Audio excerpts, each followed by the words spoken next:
Hello, everyone. Welcome to the Concern Podcast, where we unpack political, social, economic, and cultural stories shaping our world. I am Emmanuel Taban.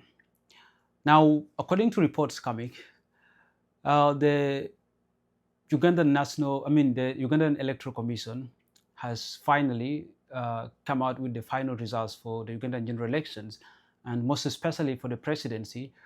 The Electoral Commission has declared the incumbent president, Yoweri Kaguta Museveni, as the winner of this race, winning by over 70% of the votes, and the opposition leader, BOBI Wine, I think, got about 20-something percent of the votes, and the rest of the votes were actually shared by some of the presidential aspirants. I know BOBI Wine came out and contested the results. He said the results were not real. But in this video, I want to tell you some of the reasons as to why I feel Museveni was able to defeat BOBI Wine. I know some of you might have the feeling that this election is not done in a free and fair manner. It's a sham election, and therefore it shouldn't even be talked about. But in this video, I want to tell you some of the reasons why Museveni was able to be declared as the winner of this presidential race or of this presidential election. One of the reasons why I feel Museveni was able to be declared as the president, despite even BOBI Wine and the opposition having a very massive support, is that Museveni is in control of the system. I've always said this, that in Africa, if you want to win election, it's not about how popular you are, it's not about how liked you are by the people, but it's when you control the system. And we're talking about the system here, we're talking about the Electoral Commission, we're talking about the judiciary, we're talking about the parliament, we're talking about the military, we're talking about the police. So when you control all this, and even also when you control the state resources, like the money and fund for the state. So when you're in control of these, it gives you an easy way in Africa to win elections. And therefore, in Africa, it is always very hard to win against incumbent presidents or incumbent leaders. It is very hard. Only a few countries do that. Ghana has done it, Botswana has done it. I mean, like only a few countries, but in most of the African countries, it is very hard to win against incumbent. So one of the reasons why Museveni was able to win this election is because he controlled all this system. He controlled the Electoral Commission. In fact, but when I say that the results that were declared by the Electoral Commission, by Justice Simon Babakama, when he was telling the preliminary results in all these days, the results, he said, do not even reflect the actual results that were being counted in this polling station.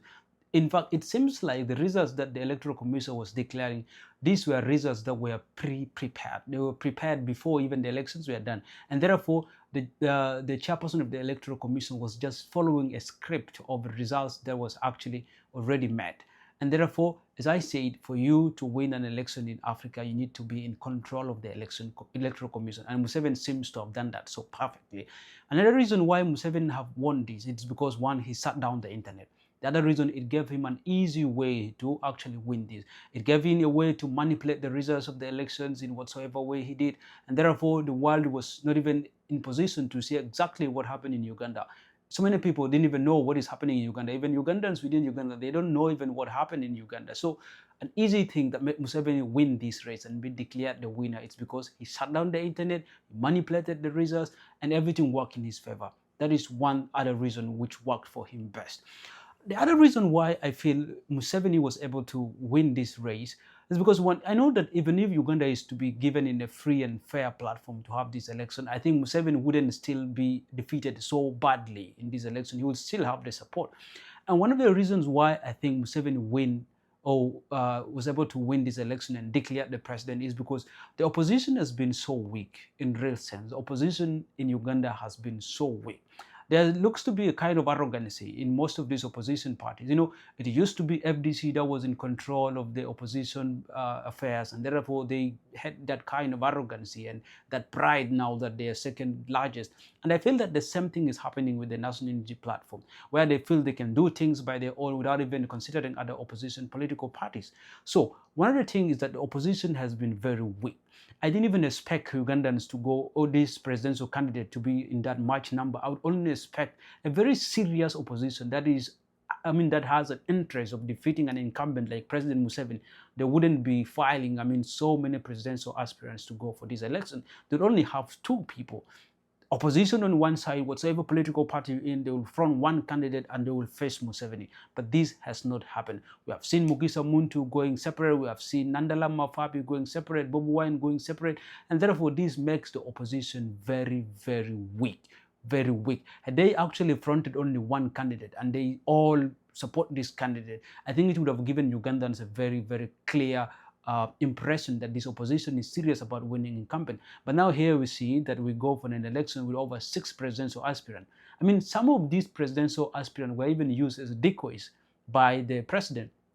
A case in point is a guy, an aspirant called Kasibante Robert of the NPP. So, you know, the reason why this guy, I feel, was used in this election is he was just used as a decoy to split vote and also to create a confusion in the ballot paper.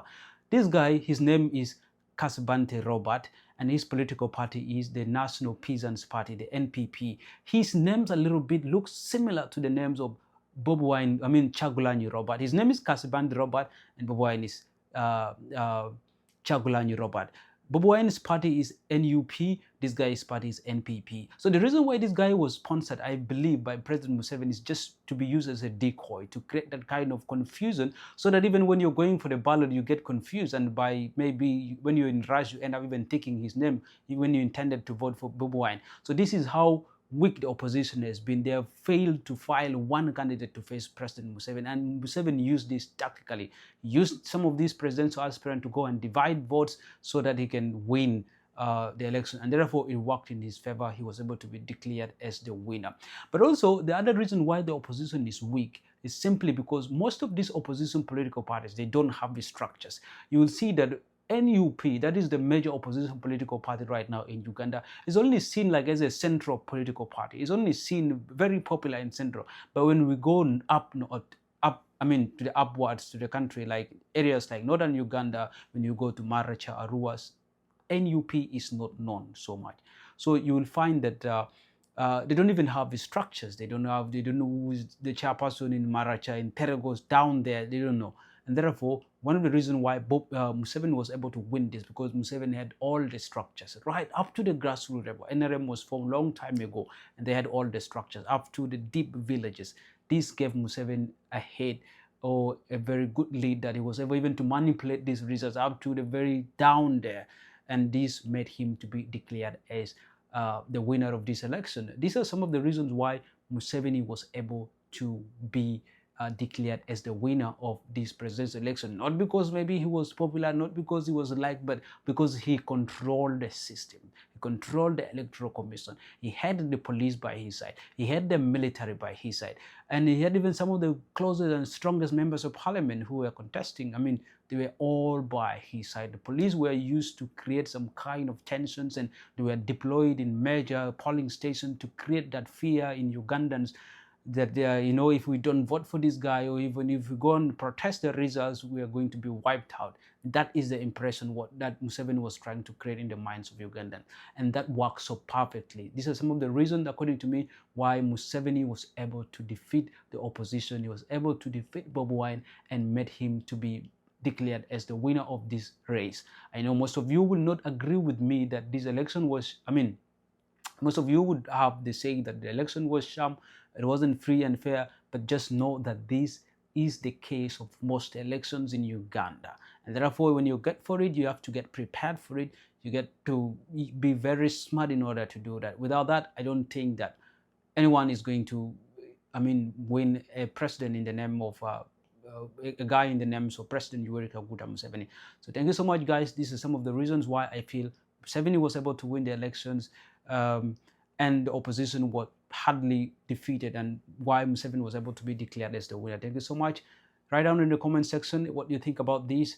And until next time, I'm Emmanuel Taban, and this is the Concern Podcast. Before we close today's episode, here's a quick message from our sponsor, Wanted.co. If you've been planning to build a website, but the cost has been holding you back, Wanted.co makes it affordable and stress-free this time around. Whether you are an individual, a non-profit organization, or a business, Wanted.co designs professional websites starting from as cheap as $250 Individuals can actually launch with a starter website of up to 7 pages and a free email, or choose an advanced option with unlimited pages, a professional portfolio, and branding support. For non-profit organizations, they can select flexible packages from basic websites to premium solutions with e-commerce features and ongoing support. And for business companies, OneIt.co delivers company-ready website with hosting, staff training, and multi-link options and online stores. And the best part of it is actually that you can build your dream website within your budget. OneIt.co is an affordable, accessible, and professional partner. And to get started, you can actually visit OneIt.co or email them at info@oneit.co, or you can get in touch with them through their WhatsApp number at +1 226 504 3322. OneIt.co, proudly affiliated with Jobs to Apply. And if you're wondering of what I'm talking about, here are some samples of website created by OneIt.co. You can see them right here.